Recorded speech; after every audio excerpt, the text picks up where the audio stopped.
Hello, and welcome to A Dash of Sports. I'm your host, Dash, and today we'll be going over Big 12 football and my predictions. I'll be making predictions on where I think they're going to end up in the season as far as record goes, and do I think they're going to go bowling. But before we get to that, please like and subscribe the channel and leave a comment below if we're doing good, if we're doing bad. I'd like to hear both sides of it, but please let me know. So without further ado, let's get into the Big 12 schedule, shall we? At number 10, I've got Kansas Jayhawks. I can foresee them going 1-11 or 0-12. I just don't know. I mean, they've got a brand new coach. We all know how it is with a brand new coach. They're coming off the Les Miles scandal up there, so it's hard to see how they're going to finish any better than 1-11 or 0-12. They might pull off an upset on South Dakota, but I doubt it. At number 9, we got the Texas Tech Red Raiders. I got them at the 3-9 or 4-8 finishing the season, but they're still going to end up in the ninth position in the Big 12.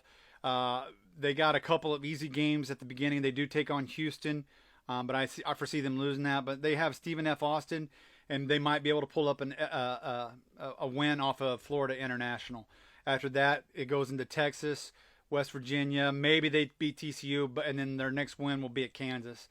But it's going to be a rough road ahead for the Texas Tech Red Raiders this year. Up next, I've got Baylor Bears. Again, another team coming off of a scandal. You have the Art Briles situation where he had to leave, and now they're getting their probation, and I see them, dealing with the aftermath of that. I still got them at a 4-8. They got Texas State and Texas Southern. They're going to start off the season 2-0, maybe 3-0 at Kansas, if maybe Kansas pulls an upset there. But then they run the gauntlet of Iowa State, Oklahoma State, West Virginia, BYU. It's going to be a rough October for them. But we'll see how it goes. I just don't. They're not going to be up to the task of being in the Big 12 championship game again like they were a couple of years ago. And up next, I got Kansas State coming in at number 7. Again, I got them at 5-7. Of course, they could always, sneak up on Oklahoma like they do. They do have to play in Norman this year.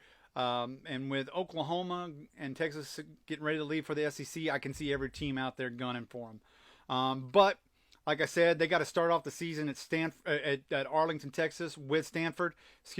Then they have a relatively easy schedule for the next 2 games with Southern Illinois and Nevada.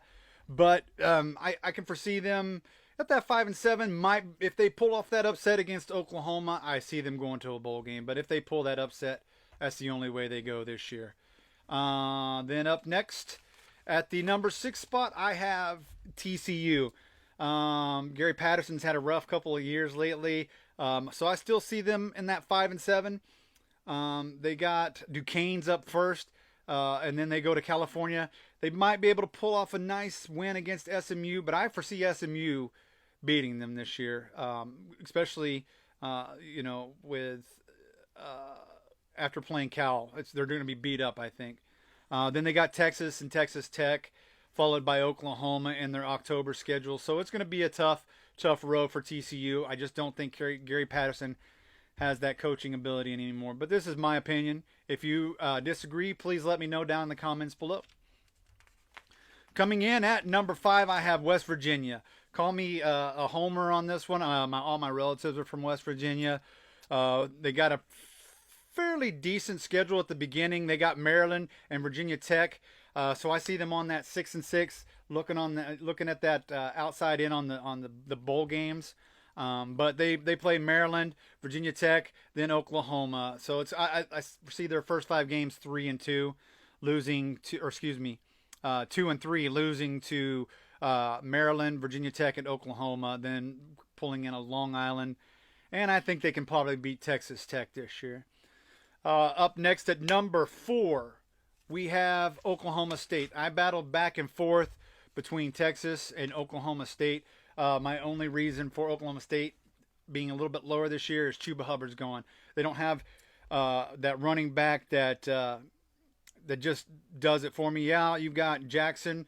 He had 100 attempts last year, but he only netted 500 yards. He still averaged 5.5.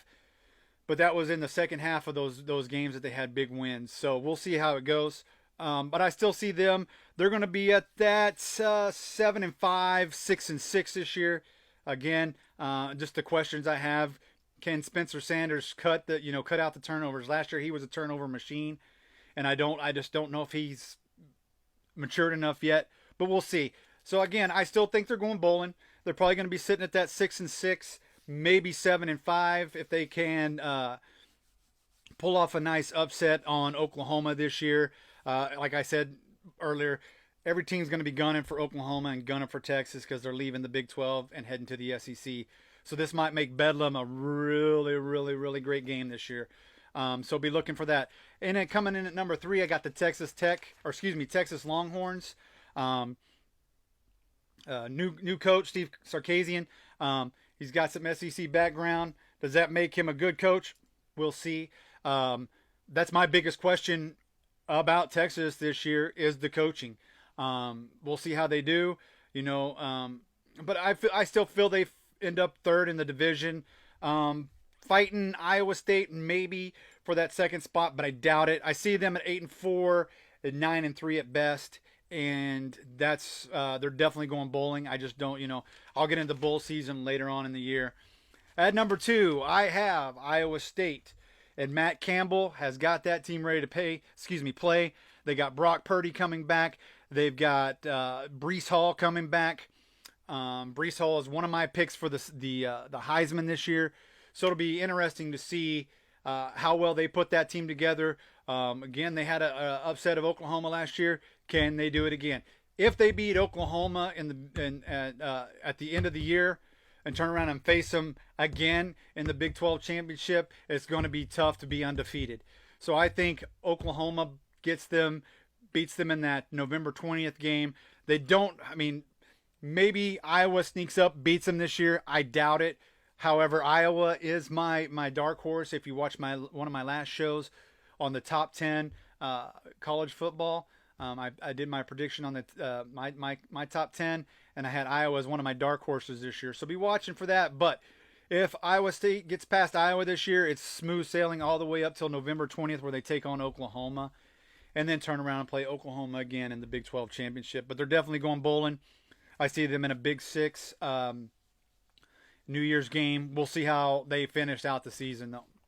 And finally, I've got Oklahoma winning it all, winning the Big 12 again for a 7th time. They're going to leave out of the Big 12 as on top. This is my prediction. Again, Dash's opinion. I'm probably much of a homer as I love the Sooners. But, again, we all know that Oklahoma likes to stumble on some of their games. So, as long as they keep their heads about them, they play smart, they play safe, they don't have a lot of turnovers, and that defense steps up, they go undefeated the entire year, and they're going to be going into the playoffs. I think they hold their destiny in their hand. They got Tulane, Western Carolina, Nebraska, West Virginia, and their first test to me will at least be Kansas State on October 2nd. So that's where I see it. If you agree, let me know. If you disagree, let me know as well. Again, I think OU goes all the way into the playoffs this year. As we get closer to bowl season, I'll start making my bigger bowl predictions. But that's where I have the Big 12 this year. If you agree on where I've got them placed, let me know down in the comments below. And if you disagree, again, please let me know. It only helps me make this channel a lot better. So without anything else, like I said, hit like or subscribe. Check out the A Dash of Life channel. I've got talk shows with my friends. I've also got sports. I've got talks about Marvel, DC Comics, you name it.